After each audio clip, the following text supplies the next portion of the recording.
This deal allows New Orleans to have some cap space, some financial flexibility when they go into free agency next week. Oh yes, the trade winds are swirling and general managers' phones are ringing. It's that time of year, friends. We've got recurring guest, projected top 5 pick Jalen Suggs stopping by the Jump today.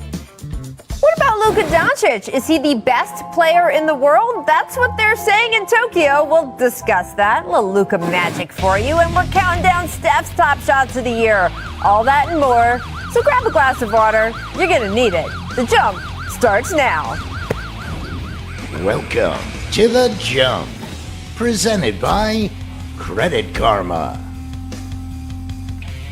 Welcome to The Jump. I'm Rachel Nichols, today joined in studio by the lovely, the talented, our NBA reporter and Warriors insider, Nick Friedel. Thank you, sir, for being here. It's so nice not to see you through a screen. I'm like... It's so nice not to have a panic attack. My internet's going to go out at home. Right. Well, speaking of that, future Hall of Famer Chris Bosh is going to be joining the show once we get some of the technical stuff worked out. So just stay tuned for that. But in the meantime, Nick, let's talk about trade season because it has returned. A deal went down yesterday. The Grizzlies sending big man Jonas Valanciunas and the 17th overall pick in Thursday's draft to the Pelicans for Steven Adams, Eric Bledsoe, 2 future first-round picks, including the 10th overall pick in Thursday's draft. This is all according to sources telling Woj. So who do you think benefits most from this deal, Nick? Rach, at first glance, I was like, well, New Orleans looks pretty good. Valanciunas can play. They got off a couple of mistakes in Adams and that Bledsoe deal. But then I was like, money freed up, cap room. You've got time to go after some more pieces. Mm-hmm. But then I look at what Memphis got back in those 2 picks. Mm-hmm. They hit all the time. You've got Ja, you've got Brooks, you've got Jaren Jackson, all the guys on that bench, that young core that has developed, they hit every time they take a swing. Right. So if they like somebody, and it's very clear that they do, in that top 10, it's going to be there for them. And this is a team that almost feels like a college program. They plug guys in their system. They know how to play under Taylor Jenkins. Yep. Zach Kleiman knows which buttons to hit behind the scenes. So this group knows what to do, and I think this Grizzlies team is ready to take another big swing in the draft. Well, let's stay with the Memphis side for a minute, because the timeline for the Grizzlies, they have this great luxury, the idea that here you go, you have young stars who played so well early that you can draft players now that are still on their timeline. I mean, that's crazy. Normally, by the time someone is as good as Ja Morant is, he's 5 or 6 years in. He's not just a couple years in. So this lets them kind of create even more of a talent nucleus all around the same age group. Now, on the Pelican side, it is fascinating. So they drop back 7 spots in the draft, but get a ton more cap flexibility that will let them either match an offer sheet to Lonzo Ball or look for a point guard. But the bottom line in New Orleans is there is a win now feeling there, which is not normally what you would expect just a couple years after you get a number 1 overall talent like Zion Williamson. But that pressure is already there on them, right? But Rach, the problem is... And by win now, I don't mean win a championship right now. I just mean, I don't know, get into the playoffs. That's what I'm talking about. That might help things. Have a winning record. That might help things. That is what I mean by Griffin. Win. The issue for New Orleans, though, is what were they doing bringing in those deals in the first place? They've corrected some mistakes. That's all well and good. But who is coming to New Orleans? This has been a problem for years and years. Who's going there? You've got to develop your own guys, and now you've given up a couple more picks. So I understand that they're trying to win with Zion. It just seems like there's a lot of uncertainty. And if this deal doesn't work and Valanciunas doesn't instantly come in and make a difference, then where do you go? Well, I like the depth that Valanciunas gives them. And look, we got Chris Bosh, so let's get hello, Chris Bosh. We got the technology to work. I'm very happy to see your smiling face. We are talking about this trade that went down yesterday, and it moves Jonas Valanciunas to New Orleans. And I was just talking about the extra dimension he gives them. You have played against him. The fact that he can shoot and had, I think, we'll have to look at the stats, but I think it was either his best season or close to his best season ever this past season. How do you think he can help Zion Williamson?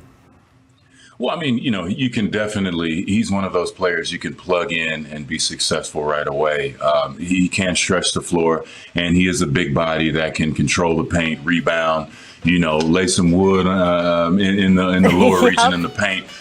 The challenge, in my opinion, is how do you play him and Zion together? Zion played a lot of minutes at the 5 last year, and I think they did have some success with him picking and rolling. Yeah, for sure. And I mean, look, he's one of the most tremendous, outside of Giannis, he's probably one of the most tremendous guys in and around the paint area as far as finishing is concerned. But I think, in my opinion, if you look at it, Memphis just wins this trade by far. They get more picks. You know, you get an even swap in bigs between Steven Adams and Valanciunas, but they also get Bledsoe. So he can be in a position to where he's coming off the bench and really aiding this fast, young Memphis Grizzlies team. And, I think they have a tremendous upside right now. I think Steven Adams, you can plug him in right away. He's going to be able to get guys open. For Ja Morant to have a big like Steven Adams, that's always a luxury because he's going to look to protect him and get his guys open. But all in all, they got more picks. They got pretty much an even trade on the bigs, and they got Eric Bledsoe in the deal and a top 10 protected pick. I mean, you have to say that Memphis walks away the winner in this one. Well, I'm sure New Orleans feels like they got the better of the deal in terms of the big men just because Valanciunas can do a little bit more dexterous on the court. But your point about Steven Adams, so well taken. And I know Memphis is not grit and grind officially anymore or even in their style of play. But I do think the people of Memphis who still have that left over, we work hard, we're grimy, we do the work. I think they will really, really like having Steven Adams on their team. I want to switch over to what's going on here in Los Angeles. Kawhi Leonard recovering from ACL surgery. He also has a decision to make, though, regarding his player option for next season. He has the ability to opt out and become a free agent. He could opt in for one more year, just sort of kick the can down the road, or he could potentially sign an extension. Chris, you have been in this situation yourself. What do you expect Kawhi to do? Do you think that he'll remain with the Clippers in one of those variations? Yeah, I think they should run it back. You can arguably look at this last season, and I'm sure Kawhi can say, man, we could have won an NBA championship if I don't go down. They weren't 100% playing the Phoenix Suns. And, you can potentially say that they could match up better with the Bucks in that final series. But him kind of not being able to finish the season and still them having the success that they had, with playoff P, making sure that he's doing what he needs to do. Now. Rightfully earned. He came and he showed up, and I think they all put on display why Kawhi should return. They've got a great coaching staff. They've got great pieces. I think they can make a couple of more moves, maybe be active in the trade market a little bit. But you definitely want to run it back if you're in that position. It's not easy to be a top 4 team in the West. And if you're on a top 4 team, I think you should stay put. I think you should retool it. And I think, they'll have a chance to be one of the best teams in the NBA and compete for a championship next year with a healthy Kawhi. Rach, I'm with Chris. Because if you're that close to a title, if you feel that comfortable about being at home, why would you not just stay, rehab, and then come back if you can at the end of the year? And if you can't, you give yourself a whole stretch of being with the staff that, you developed at least some kind of comfort level with, and you've got your own people that can take a look at you whenever you want. If I'm Kawhi, I take that one more year. I see where I'm at a year from now.